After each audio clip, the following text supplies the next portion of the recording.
21호 태풍 아싸니와 18호 태풍 사우데 두 개나 떴는데 정작 우리나라엔 직접 영향이 거의 없다고 해요. 그런데 이게 꼭 다행인 것만도 아니에요. 왜 그런지 하나씩 정리해 볼게요. 21호 태풍 아싸니는 8월 24일 오전 9시 괌 서북서쪽 약 840km 해상에서 발생했어요. 태국에서 제출한 이름인데 번개를 의미해요. 처음엔 최대 풍속 시속 160에서 170km에 달하는 강한 태풍으로 발달할 거라는 예보가 나왔었어요. 이름 뜻처럼 번개같이 강력할 걸로 예상했던 거예요. 그런데 실제로는 중심기압 998헥토파스칼, 최대 풍속 초속 18m, 시속으로는 65km 정도의 소형 약한 태풍으로 그쳤어요. 예보와 실제가 크게 엇갈린 사례예요. 아싸니는 8월 25일 오전 괌 북서쪽 1020km까지 이동한 뒤 오늘 밤 오키나와 동남동쪽 해상에서 열대저압부로 약화될 예정이에요. 발생한 지 채 이틀도 안 돼서 소멸하는 셈이에요. 최근 10년 평균으로 보면 태풍은 한 해 26개 정도 발생해요. 그런데 이 중에서 실제로 우리나라에 영향을 주는 태풍은 3에서 4개 정도밖에 안 돼요. 18호 태풍 사우델은 8월 20일 발생해서 8월 23일부터 강도 4 수준, 최대 풍속 초속 45m 안팎까지 강해질 걸로 예상됐어요. 아싸니보다 훨씬 강한 태풍이에요.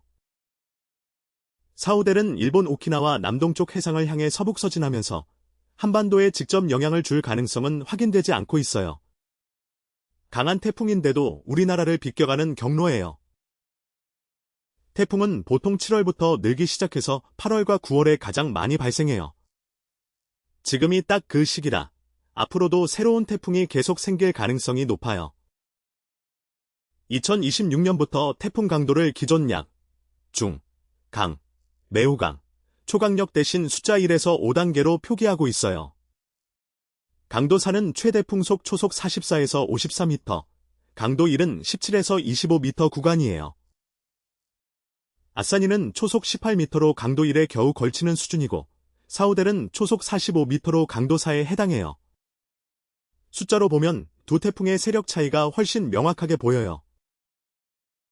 아싸니는 발생일 8월 24일, 최대 풍속 18m, 오늘 밤 소멸이고 사우델은 발생일 8월 20일, 최대 풍속 45m, 직접 영향은 미확인이에요.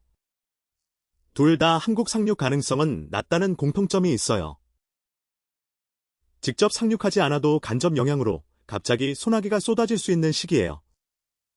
외출할 땐 우산을 미리 챙기고 야외 활동은 기상 상황을 확인하고 계획하는 게 좋아요. 태풍이 한반도에 상륙하지 않는다고 날씨에 영향이 아예 없는 건 아니에요. 오히려 다른 방식으로 우리 일상에 영향을 줄 수 있어요. 사우델이 중국 쪽으로 서진하면 북태평양 고기압이 한반도 위에 계속 머물면서 무더위와 열대야가 오히려 더 길어질 가능성이 있어요. 태풍이 고기압을 밀어내지 못하면 더위가 물러갈 계기를 잃는 거예요. 아싸니 역시 수증기 통로를 바꿔서 고온다습한 공기를 우리나라로 끌어올 수 있어요. 이 때문에 국지성 소나기가 강해질 가능성도 있어요. 두 태풍이 비슷한 시기에 활동하면 서로 영향을 주고받으면서 기압계 자체가 변할 수 있어요. 직접 상륙하지 않아도 우리나라 날씨 패턴의 변수가 되는 이유예요. 아싸니가 21호, 사우델이 18호니까 이미 22호, 23호 태풍이 이어서 발생할 가능성도 충분해요. 태풍철이 끝나려면 아직 시간이 남아있으니 계속 관심있게 지켜보시는 게 좋아요. 태풍 이름은 태풍위원회 소속 14개국이 제출한 이름을 순서대로 돌아가면서 사용해요.